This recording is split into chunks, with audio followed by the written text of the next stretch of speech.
YouTube, what's going on today, everybody? Mike G back with Largemouth Blast. Gonna go on ahead and get out to the pond today, but I gotta feed my chickens real quick. Heads up, heads up, heads up. They act like they've never eaten before. Hoping to get... back up. Hoping to get on a nice big topwater bite. See if we can't get some big ones. That storm, the hurricane, pretty much got out of here. So this is what we're dealing with today. We got, 1-footers in the pond. I haven't seen the whitecaps coming in yet. Probably 20-mile-an-hour winds. It's been a couple days. I'd say it's probably been about 3 days. The water should be cleared up in the back of the pond. Should be, pretty good back there now, I'm thinking. It's like a buzzbait kind of day, doesn't it?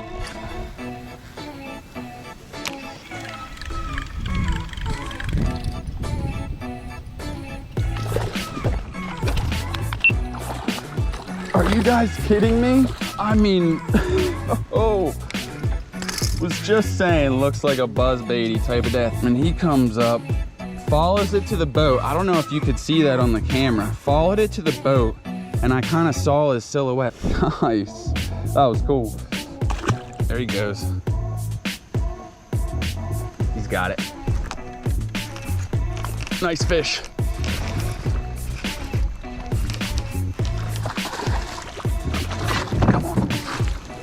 He tapped that so lightly. I had to let him kind of carry it around for a second. Oh, he's nice. Oh, he does not want me.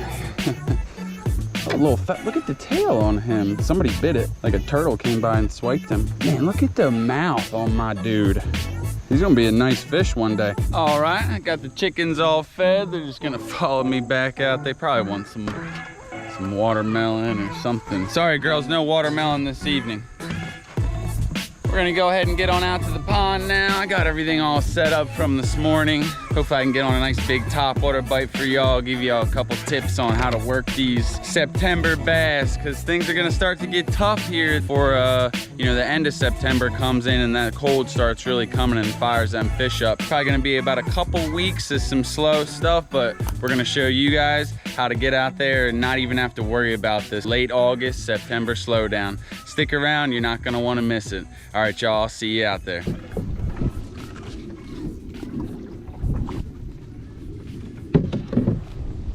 So I just got this big old chug and spook tied on. Just gonna go ahead and work it around this dock. No matter what we do today, and because of the time of the year it is, we're gonna have to work everything pretty slow today. Maybe a variance, some quick twitches, or if you have shad in your guys' ponds, lakes, or rivers, or wherever you're fishing, the shad are gonna start moving up shallow this month, and those bass are gonna move in and chase after them. So I like to throw this time of year up shallow and just work them real slow. Sometimes you got to get a little erratic with it, but that should draw a lot of strikes for us today. Just gonna have to kind of locate where the fish are at, and I'm telling you guys, that's what's gonna work. No matter what you're doing this time of the year, definitely just slow it down. If you're fishing a jig, a Texas rig, buzz bait, go to a buzz bait without a clicker, just a bigger blade. Put a trailer on there, that way you can work it slower. Just really try to slow down. These fish have been fished for all year. They've been pressured. It's been hot. The transition's just kind of starting to get underway, so they're not quite ready to be nasty, but they will if you present the bait and give them some time and just slow down. I'm telling you, that's gonna help a lot. Sometimes these fish are they're just sitting under that bait, just looking at it, trying to figure out if that's what they want to eat for their next meal. And then you're just letting it sit there, sit there, sit there. Then you twitch it one more time and they swallow it. Keep moving and I'll try and show you guys exactly what I'm talking about.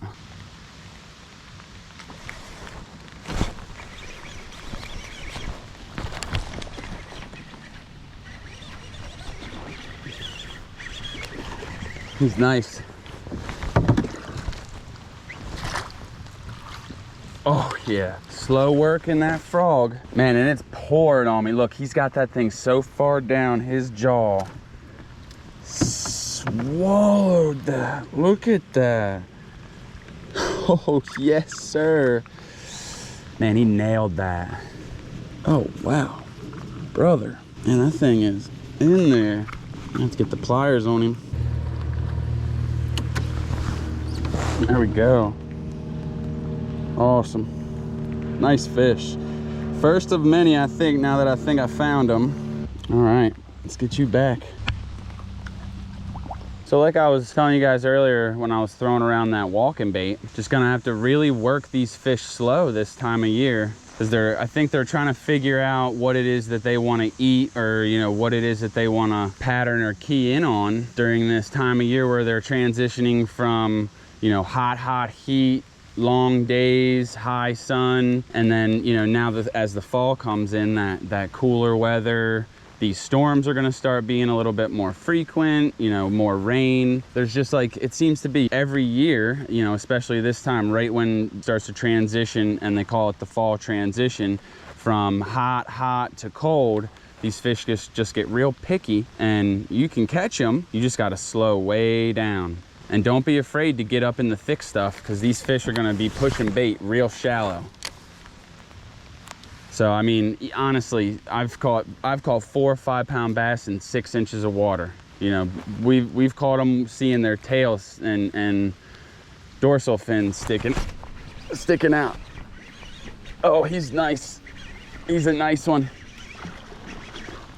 Look at that. I told you guys, just working it real slow. Oh, it's a nice one. Come here. No, I wasn't even pulling on that hard, guys. Not at all. Oh, no way.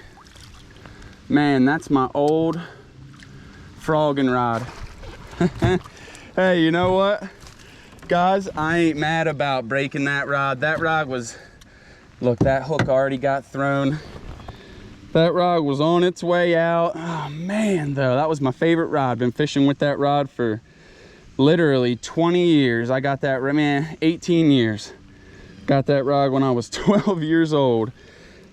Now, I'll tell you what, at least I broke it on a hog like that. Let's go. Oh boy, man, you can't even be upset right now. Let's get this girl on the scale. Oh, let's go.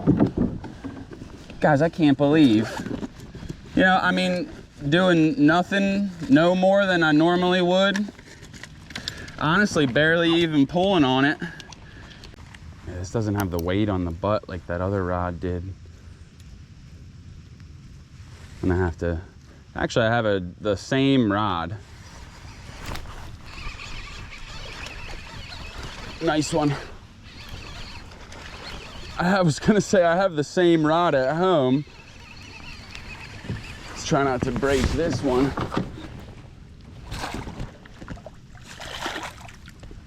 Another nice fish, guys. I mean, another nice fish. Oh man, guys, he's got like half of a lip. See that? He's literally missing like half of his lip. Shows you how resilient these fish are. Wow, look how long he is. Man, he's tensing up on me. Nice long fish. Good deal. Told you we was going to get some more. Somebody else is sitting out there, I'm telling you. Just gonna let this milk, you know what I mean? That's what's been working. I've come up in this, this back this inlet area where this little stream comes in back here. You just gotta work it slow. Just let them think that it's an injured bait fish crawling around on top. Here we go, they're working below me. I'm seeing them shad or minnows. I'm pretty sure they're shad right around my bait. But they're working them in here pretty heavy. Just wait for somebody to come up and swallow it again. Oh, right there, gotta get on that quick, let's see. Nah, see when they come up and they scoop that shad or they eat, by the time, I mean, usually unless you're on him, they're already back down looking down. It's not that he wasn't gonna hit your lure. It's just that he's already back down there and he didn't see it. So if you're fishing where the fish are busting the surface, you gotta be on them quick, and you gotta cast right where they were. I haven't been able to get a fish to eat today like that. All of my hits have come on just slow milking this thing right out over this little creek channel.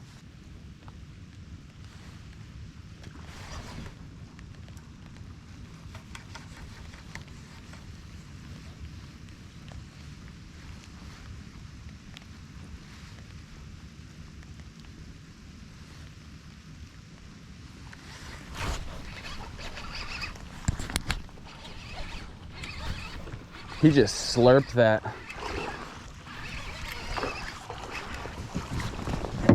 Nice fish, nice fish. Come on, into the net, into the net, into the net, into the net. Oh, that's a nice one, guys. Look at that, frog's out. Look at that, frog is out. Oh, that's another hammer. I'm gonna have to measure this one. Let's go. No way. Oh, look at the mark on the side of that one. Oh, boom. Oh, yes, ma'am. Oh, she's peeing. Man, look how long she is. That is a nice, long fish. Oh, boy, what you measure, baby? Let's get her. This is all nice and wet right here, so that'll be a good spot. 20 right on it, maybe 20 1/4. Oh, yeah. Another blaster today. She was like 20 1/4, 20, just over 20.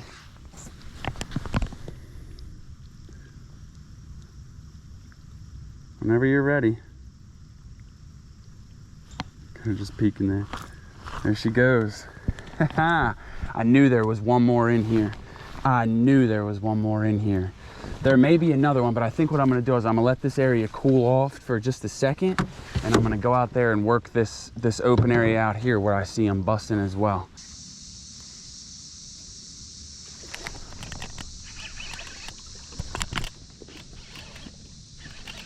That's a nice fish. It's got me all wrapped. I don't know if I even still have it.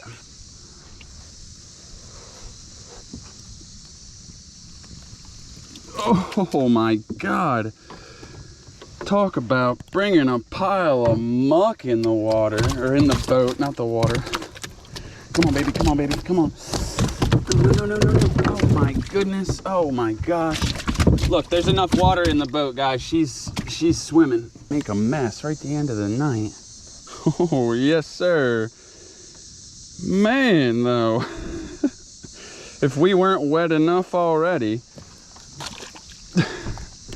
Jammed it. Let's go. Maybe we can get one more before that sun goes down on us. Now, again, too, and you guys saw me do it there. Wait till you feel that weight of him, and it's just a sweep through. You know what I mean?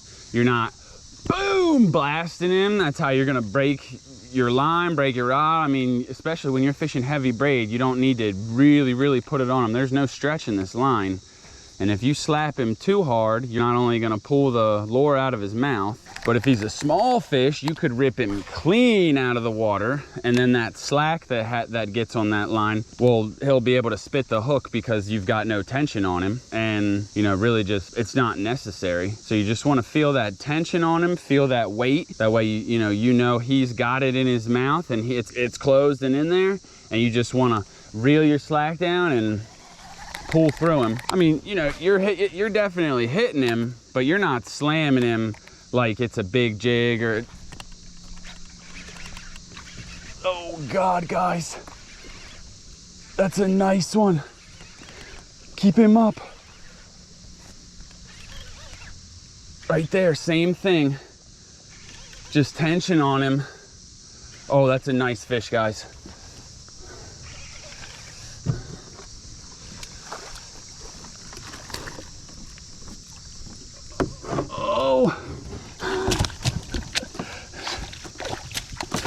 Man. Oh, let's try not to get the boat completely soaked again this time. Barely had him on that hook too. Got him in the lip, but barely had him. Another nice one. Let's go. Oh man, we have been putting a bag together today, ladies and gentlemen. Oh, let's go. Oh, I didn't even get past where I wanted to. I mean, oh man. We're gonna get a couple more for you guys before we go ahead and get on out of here. Definitely. Oh, I gotta reset here. What is going on? It's just so thick back here, guys. I mean, it is so thick. You know, I'm starting to feel like a wet raisin or something, you know, like a I was all wet and pruned up earlier, and I kind of dried out. Now I'm all wet again, and it ain't right. You know what I mean? It ain't right. All right, y'all, that's probably gonna wrap it up for today's video. Remember, big time slow down with your retrieve this time of year. No matter what you're fishing, if it's a Texas rig, top water, crankbait, you know, make sure you alter your retrieve, you know, quick to slow. Definitely let it sit at times. Dead stick this time of year during the fall transition is definitely a key way to get more bites and put more fish in the boat. Remember guys, if you liked today's video, go ahead and hit that like button below. Really helps me get this video out across YouTube and spread and share my message to other people. So if you could help me out, I'd really appreciate it. Remember y'all, I'm Mike G. This is Largemouth Blast, and we'll see you in the next one. Peace.